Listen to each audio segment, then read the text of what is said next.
Are you wondering how to really thrive in the midst of a transition? I mean, there's so many of us that are going through a relationship change or a job change, or maybe you started a business, which is great, but it also has a lot of fear and a lot of transition that can be a part of that.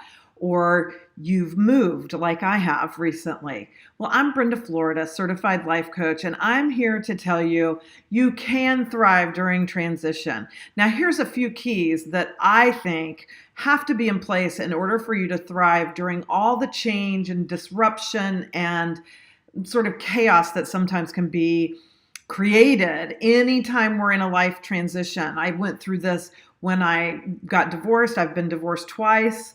I left another relationship that we weren't married, but we were living together. So I know what that kind of transition is like. I've moved, I think this is now 15 times, but I've lost count, I think, in my adult life. Forget when I was a kid, okay? And across the country, California, Colorado, North Carolina, Pennsylvania, back to California. So big moves, big moves. I've changed jobs. I've left jobs. I've been laid off from jobs. I've chosen to leave jobs. I've started new careers, in different fields of work. I've started 3 businesses. I've raised 4 kids and sent them all off to college. So the whole empty nest thing. All of these things create transition in our lives. And what I've learned when I go through transition, a couple things I hope you'll find really helpful. So one, there's always that feeling at some point in the process that you're just in limbo and you're not sure whether you should say yes to an opportunity, yes to going to a party, yes to planning your kid's birthday party in your current home, or will I be in my other home by then? Like all these things that you're not sure because you don't know if something's going to happen before then or after that or whatever. So all that uncertainty, I have found the best way to handle that is that at any given moment when I have a decision ahead of me that feels like, I'm not sure what I should say to that, I just go ahead and make the decision as if whatever feels most likely is going to happen. Like if I'm in the middle of a move, if it really feels to me today like I'm going to be moved by the end of the month and I get an invitation for next month, then I'm going to respond to that as if I have moved and I'm in my new location, next month. And if I end up being wrong, that's fine. I can adjust it, change it, whatever, when the time is right. But giving yourself that allowing to make a decision based on your best guess is really all it is. I was trying to think of something more, really sophisticated than that, but it's just your best guess. It's your best guess for where your life will be. Allows you to just say, yeah, okay, I think I'm going to be there by then, so I'm going to say yes to that.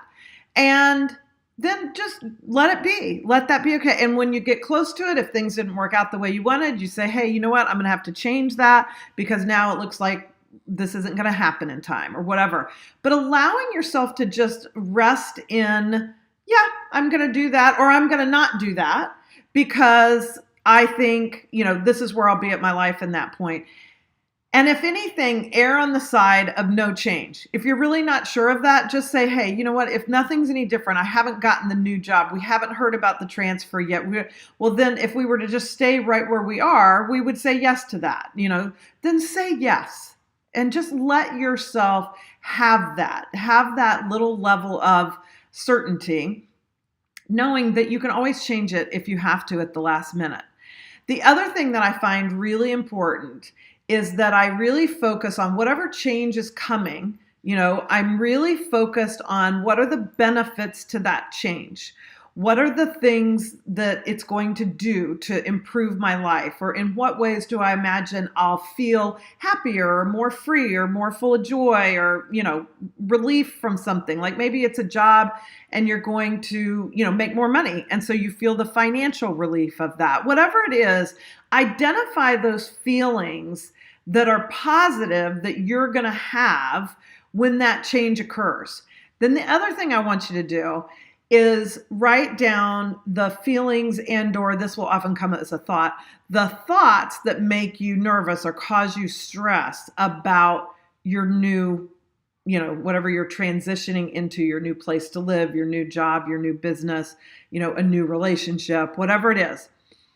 And in identifying those stressful thoughts, then you can work with those, right? Like anything we know is better than something we're sort of hiding from ourselves. So even just to admit, yeah, you know what, I'm scared about this, I'm worried about that, I don't really like the idea of this, whatever it is, just getting them out in the open will allow you to get a little bit of freedom from it, so to speak, a little bit of break in the stress than if you're trying to just repress all that and resist that and pretend it isn't so, because anything we resist persists, right? So any thought that is negative, so to speak, or stressful that we're trying to pretend isn't there, we're trying to push it down and just be all rainbows and unicorns, that doesn't work either. So get those thoughts out in the open. And then a great thing to do if you want to have a really thorough process for working with those stressful thoughts, I recommend my program, Think Your Way to Success.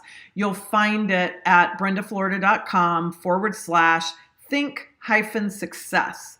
And it's super reasonably priced.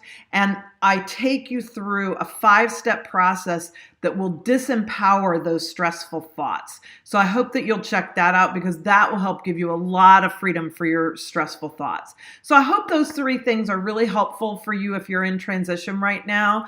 And, this is something I work a lot one-on-one with, and I get one-on-one coaching when I'm going through big transitions too, because we all need extra support. A transition will cause all sorts of fears to arise, old patterns to get stirred up, and all sorts of uncertainty. And we all deserve to invest in ourselves and our own peace of mind enough, and our own personal growth enough to say, hey, I'm going through something right now, and I'm going to get a coach. I'm going to get a coach to help me through it.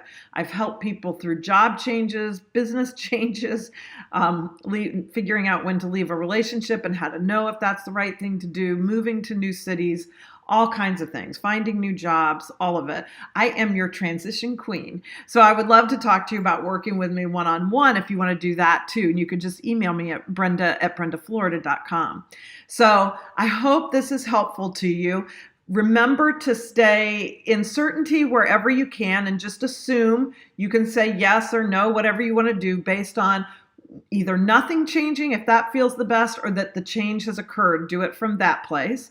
And then really keep focusing on those positive thoughts and feelings you're going to have when your transition is over. And then pay attention to those stressful ones and don't resist them. I hope that's helpful to you. I'm Brenda Florida, certified life coach. And thank you for joining me on Talk About It Tuesday.